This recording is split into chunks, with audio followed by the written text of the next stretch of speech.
Go on then. What are you laughing at? JF Stretford, Paddock. Excited? Manchester United 6. You've lost it. Roma 2. Sorry, I got a little bit excited there with what's gone on tonight. The fact that Manchester United have more or less put, you know what, both feet into the Europa League final. Because, come on, let's not be cautious now. Joe's here with me. This is a live review. Get involved in it. Give us a like. Give us a share. Give us a subscribe. But let's face facts. 6-2 up after the first leg. It's done, innit, Joe? It's got to be. It's got to be done. I mean, I didn't see this coming after the first half. What was it? 2-1 down. United looking poor. United struggling to... I mean, it was... What were we struggling to do? I guess what we were doing was struggling to stop Roma, creating chances. Yeah. Because in reality, they didn't actually make that many. They had 2 shots, 2 on target, 2 goals. And it looked as though for a moment there that was going to at least make United have a very difficult second leg in Rome. But all of a sudden, United essentially, like you said, have put ourselves into the final, which it's a great way to do it because it's not, it's been a while since we've seen United destroy Roma at Old Trafford. It's been too long, and it's a shame it can't be the Champions League, but what a performance second half. What a performance second half. It was a pretty poor one in the first half, but there were some good moments in the first half, mainly Bruno Fernandes's goal, good link up with Edinson Cavani. You were saying earlier, I think just when the game was sort of winding down, that you felt Bruno Fernandes had been man of the match. I thought it was Paul Labile Pogba. I mean, both of them pretty unplayable tonight, weren't it, to be fair? It was just a bit of a masterclass from the pair of them. Yeah, I said Bruno, but it's a toss of a coin between the two. The only reason I said Bruno over Pogba is because Pogba was sensational, sort of, largely 40 yards from goal or 30 yards from goal. Bruno was sensational on the edge of the 18-yard box. And I think just the speed that you have to do everything with in that position, it's a real toss-up. But I just thought he was brilliant today. The passing, he got 2 goals, 2 assists, and I know anyone technically can have a pre-assist if you touch the ball at any point in the build-up. But the composure when Bruno gets the ball, looks up, and everyone's thinking Cavani. Everyone's thinking, I think it was Rashford who was on the left-hand side. And he goes, see you later, out to Wan-Bissaka. And then he plays the ball across. Cavani gets his second goal.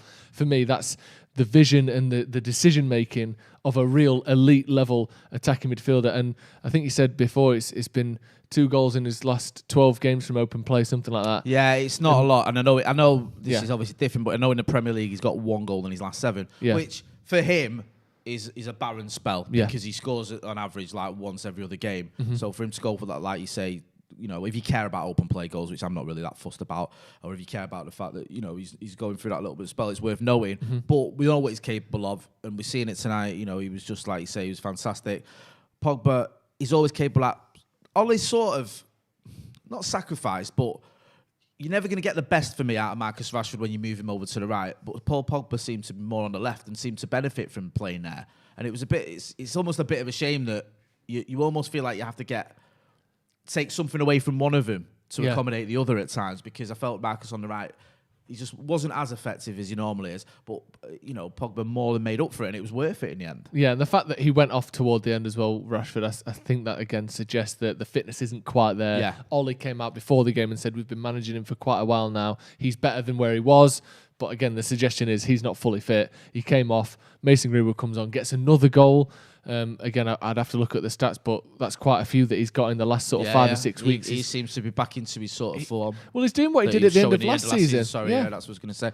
The thing with Cavani is it was a very sort of typical Edinson Cavani performance, because I didn't see loads of him for PSG, but he was a striker that when I did see him, he does sometimes take 2 or 3 chances to score. People forget that, because he scored so many goals. You think, he just scores every time he gets a ball. He doesn't. No. We saw a little bit of that tonight, didn't we? In the first half, he had a couple of chances, like one after the other, where, there was the goalkeeper kicked it to him. He saved. He should have squared to Pogba. He doesn't. Then in the second half, again, even though he scores, he could have had a couple more maybe, but he'll still get you goals, and that's what he's there to do, and he did that tonight. Yeah, and there's sort of 3 different types of striker. Yeah. There's the type of striker that is very clinical, but doesn't get a lot of chances. And traditionally speaking, that would be someone like Anthony Martial, who, take the season out of it. But previously, his conversion rate is very high at Manchester United. The problem with him is he doesn't necessarily get enough get enough chances for him. And part of that is because he doesn't get in the right positions enough. But when he does, he's putting it in the back of the net. The second one is the sort of striker that is very clinical, and makes a lot of chances for themselves. And they're the rarest, of course, of all of them. And that's, someone like, I think Lewandowski's got a very high conversion rate, and he gets a lot of chances.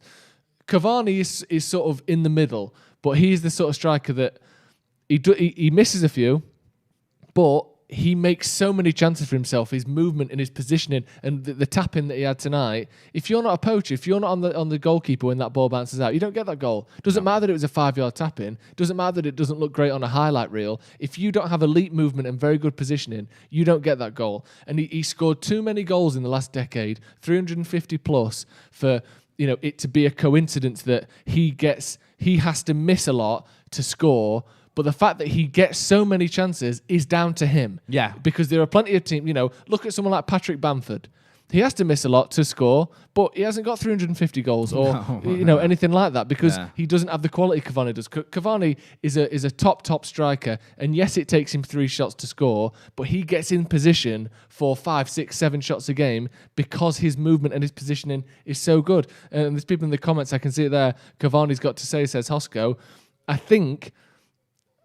I don't think really there's any argument that that's the case, that we have to do what we can to keep him. But, he was one of many people who were brilliant tonight. I mean, I say tonight, it was the second half, wasn't it? It was. Some people saying like Cavani's like a better Andy Cole, and Andy Cole used to miss it. He didn't. That's a myth that Glenn Hoddle's spouted about Andy Cole took 5 chances to score 1.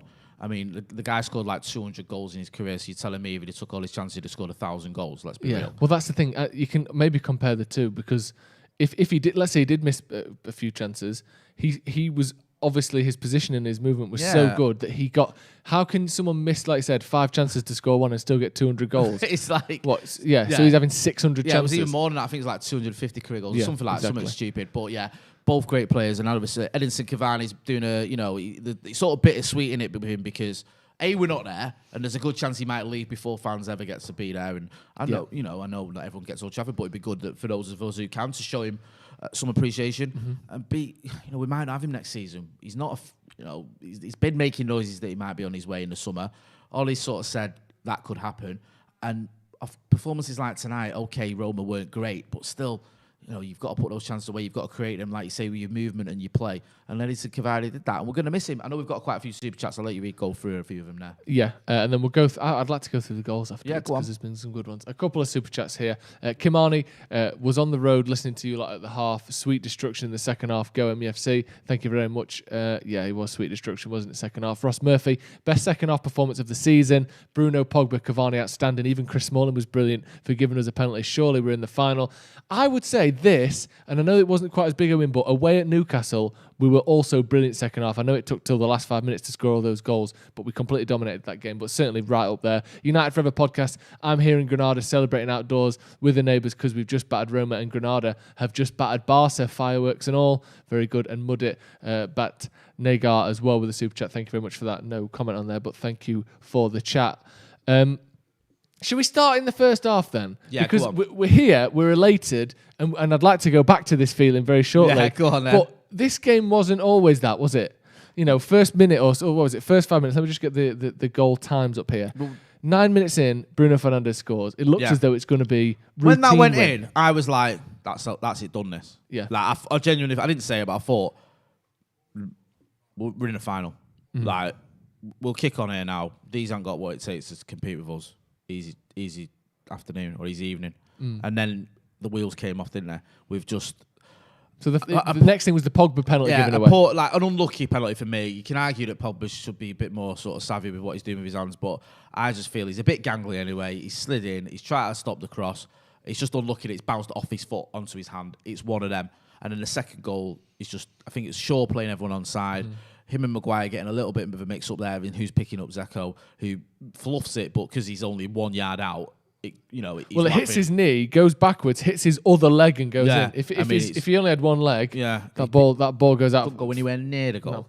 No. So you have that, and then everyone's Adam McCall is absolutely incandescent with rage. I think a lot of people were checking social media, looking at the comments. The general consensus was, we're fucking this up again, because these reactions aren't based off of this is Sir Alex Ferguson's team. These reactions are based off of 4 semi-finals in a row that we've lost in arguably circumstances that look as though it was the occasion getting to us. The Leicester game, I know it wasn't a semi-final, but it looked as though the occasion got to us. The same with the Sevilla game. It looked as though we sort of allowed a semi-final to be too much for us. So it really did feel at half-time, going in at 2-1 down, that this might be too much for us, and this might be just a curse and a problem that we are going to have to continually deal with. Second half, 48th minute, Edinson Cavani shows up. Bruno Fernandes passes it to him. The ball sort of takes a little bobble, just slings it in the roof of the net. Yeah, this is the thing, and it's like when he scored that goal, I thought he'd missed. Yeah. So you see, it's like a delayed reaction with the celebration, because I thought he'd sent that over, but it's actually a fantastic finish, and the keeper's had absolutely no chance with it. And you're like, that's the sign of a great striker, because like you say, in the first half, he's missed a couple, not had the best performance so far, but he's kept trying, kept going, getting himself into positions. And when you've got players like Bruno Fernandes and Paul Pogba on the pitch, you're going to get chances. If you're in the right space, you're in the right position, which Edinson Cavani invariably is, then you're going to get the ball played to you. And that's what happened, and he took his chance well. And do you know what I mean? Then it's like, hang on a minute, now I'm feeling like this is on. But still, from a Roma point of view, you're still thinking, okay, we've got 2 away goals, 2-2. It's not the end of the world. That we basically, we get a 0-0 at home and we're through. But then, we kicked on again, and dare I say, thanks, Chris Smalling. Yeah, well, the ball was played out to... Well, Bruno gets the ball on the 18-yard box, just as I was saying before, looks up.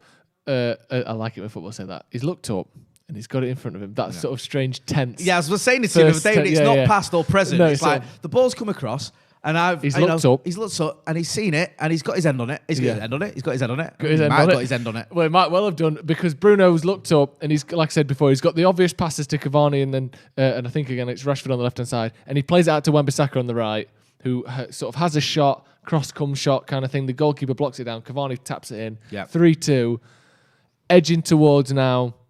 This is a decent performance. And I was, in my head, I know it's a different team, and Roma aren't AC Milan from 2007, but 3-2 at home at Old Trafford against an Italian team, I'm thinking, Wayne Rooney, last minute, we go over there and lose 3-0. I don't feel confident at 3-2. But after that kind of, I don't want to say ruin things, because I'm sure Roma could have come back, but they didn't. They basically crumbled after that. The 4-0, Fernandes with the penalty. And it's Chris Smalling, who played Wan-Bissaka on, who then played Cavani on when the ball comes in from the last goal, who then fouls. Was it Bruno Fernandes? Cavani who fouled, wasn't it? Yeah. He's a bit unlucky, if you could call it that, Smalling, because he almost fouls him off the pitch.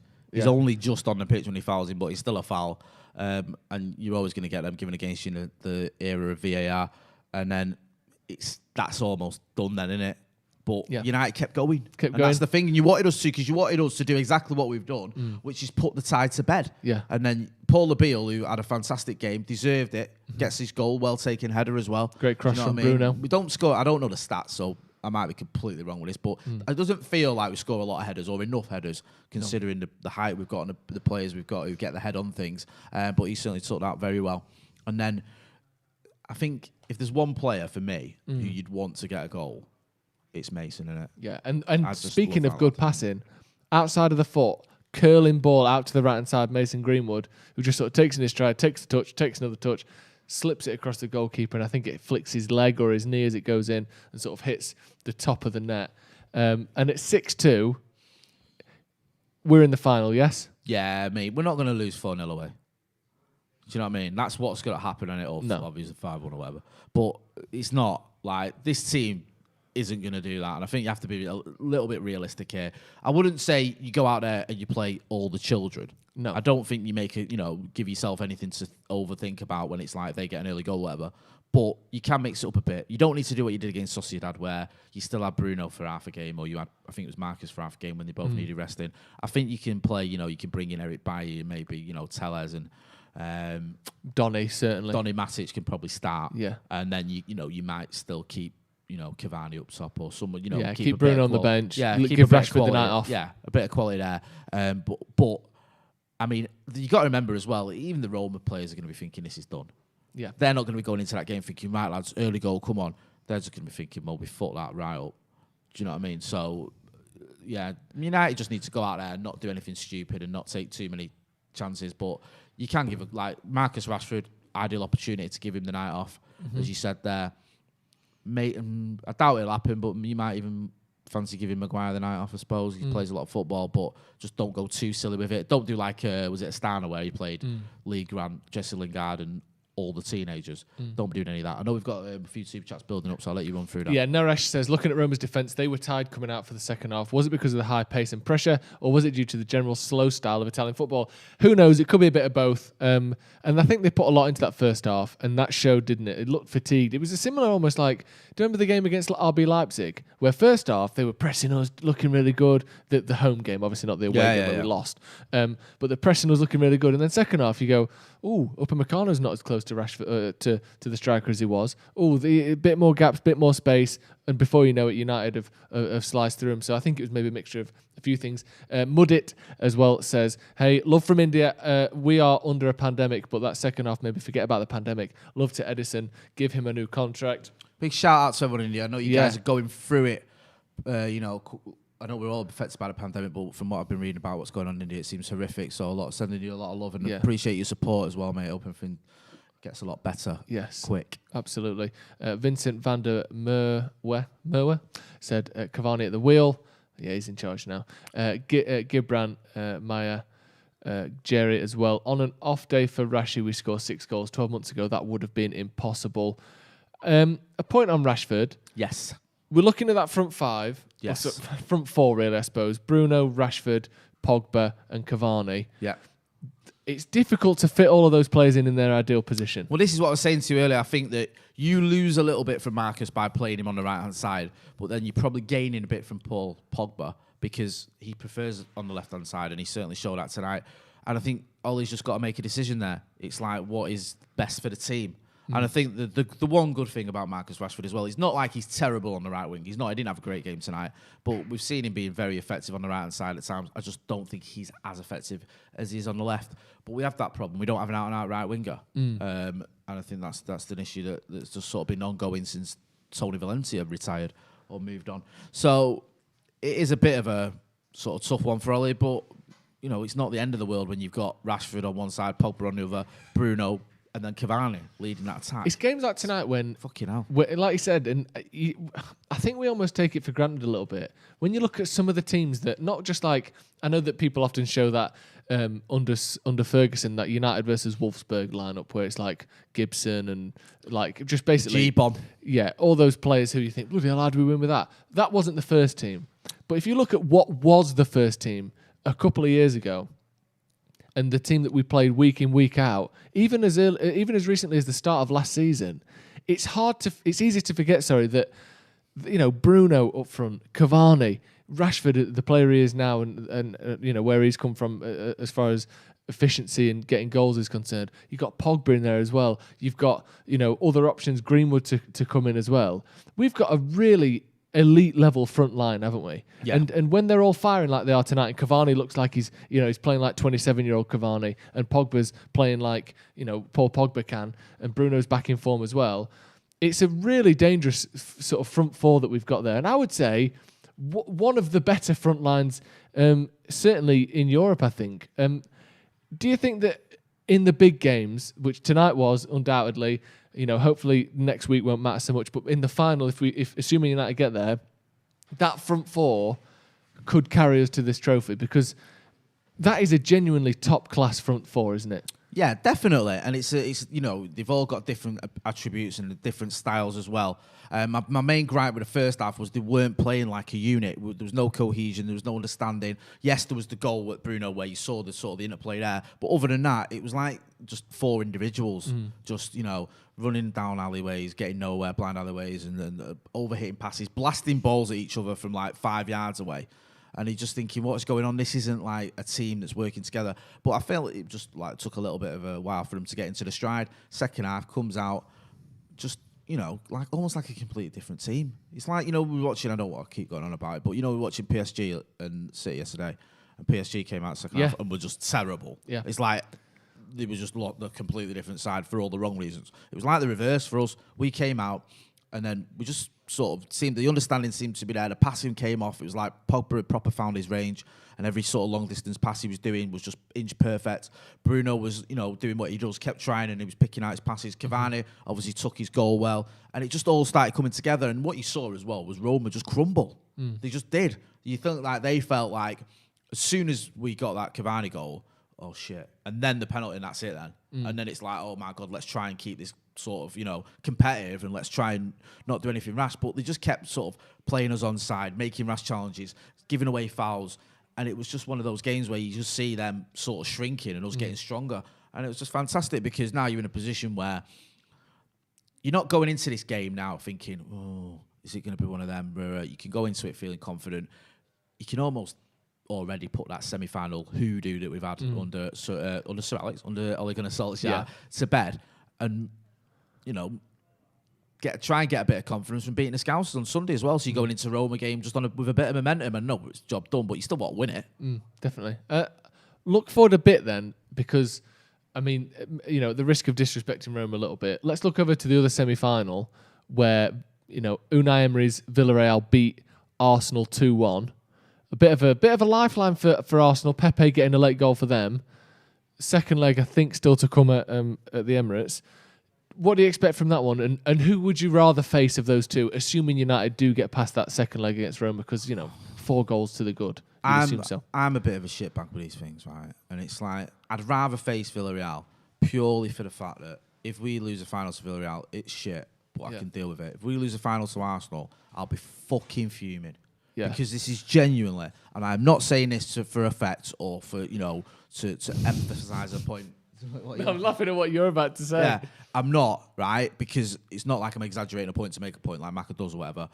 I'm being serious now. In my entire lifetime of watching football from the 80s onwards, this is the worst Arsenal team I've ever seen. Yeah. It's worse than George Graham's. It's worse than Bruce Rioch's. It's worse than fucking anything under Arsene Wenger, including the time when all the fans wanted him out. It's worse than it was under Unai Emery, and it's obviously it's under Arteta now, but it is awful. Yeah. They are a mid-table team, and I've never seen an Arsenal side as bad as this one. So you go, well, okay, then we should beat them, but our record against them is shocking. Yeah, under Ole, it is.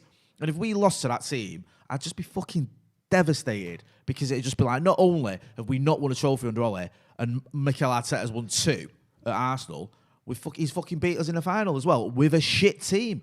So I'd much rather face Villarreal, because I know it's negative and I know I should be more positive and go, fucking bring on anyone. We can beat either of them. By rights, we can. But yeah, give me Villarreal. I'm sorry, that's and it's Arsenal are a proper social media fan base team as well, aren't they? That's all they've got. They're fucking loving lockdown, because half these people are just, and they're not just talking about people that can't get to the ground, because I've been in that position myself. I'm not blaming people that like go on and have digs at other fans and calls part timers and all that, who literally live in fucking North London and never go and watch the game anyway, and yet they'll fire shots about it to other people. Yeah, everything about Arsenal fan base is just hypocritical. They moaned about Arsene Wenger. They fucking drove him out of the club, and they were much better off before he left than they are now. And yet, they seem to have this sort of deluded idea that they're still in the heyday with your Henri, Vieira and fucking Petit playing for him, and they should be challenging for Champions Leagues all the time, when it's just so far removed from reality. I don't know what they're drinking. Couple super chats then. Should have put James on in 80 minutes just to mess with Roma's defenders. They seemed done. Anyway, cheers, guys. That was from Madav. Yeah, I mean, I guess we could have done toward the end there, but I think doing what we did worked. Great result, wasn't it, tonight? Arush as well saying, Ole is a genius at half-time. How many times have we looked 10 times better than the first half and come back and blown teams away? It's weird that, isn't it? That we almost tend to rely on that. Like, I don't know whether it's a problem that Ole has, or whether the fact that he can pick teams up in the second half is a great credit to him, or maybe it's both. Maybe it shows his weaknesses and his real strength all at once. But it's strange how often we have to come back from poor first halves and win games in second halves. Abdullah Ibrahim, a massive win for us, which almost puts us through to the final. More of the same versus the Scouts on Sunday. Roma offered little and really looked into 2 first-half goals. What a deadly front line. Roma, I know they got 2 goals, and the second one was, they created a chance, they created the goal, and they scored it. There's no doubt in that. The first one, bit of luck maybe with Paul Pogba's hand positioning, but again, probably a fair penalty. Were you surprised the quality of Roma tonight? I mean, first of all, in the second half, that they came out and scared us, but then overall, second half, defensively especially, they were shocking, weren't they? I mean, I don't know the average age of him as well, but I know Zeko's getting on a bit, and I know Smalling is as well, and they seem to tire. And I was saying before, it's like they got deflated, and maybe it was a mixture of both. They got deflated as they realised the game was slipping away from them, and they were getting knackered because I know me and you were getting a few bit of stick because of the way we spoke about the Italian league in the preview, but you know, the intensity we were playing at is probably a little bit higher than they're used to week in, week out. Mm-hmm. So I think when it was like the hour mark, 70 minutes, and you could, you know, it's getting to them, innit? So I think that's probably the sort of thing that you can almost expect. You expected them to sort of offer something because they've got players who have got a bit of quality, and we saw that. But have they got the stamina? Have they got the ability to go a full 90 minutes against the Manchester United team? As long as United turn up, you fancy United. The problem was in the first half, we didn't turn up. So whilst Roma did okay in the first half, and obviously, you know, they took the lead and whatnot, and they came back from 1-0 down, that's positive.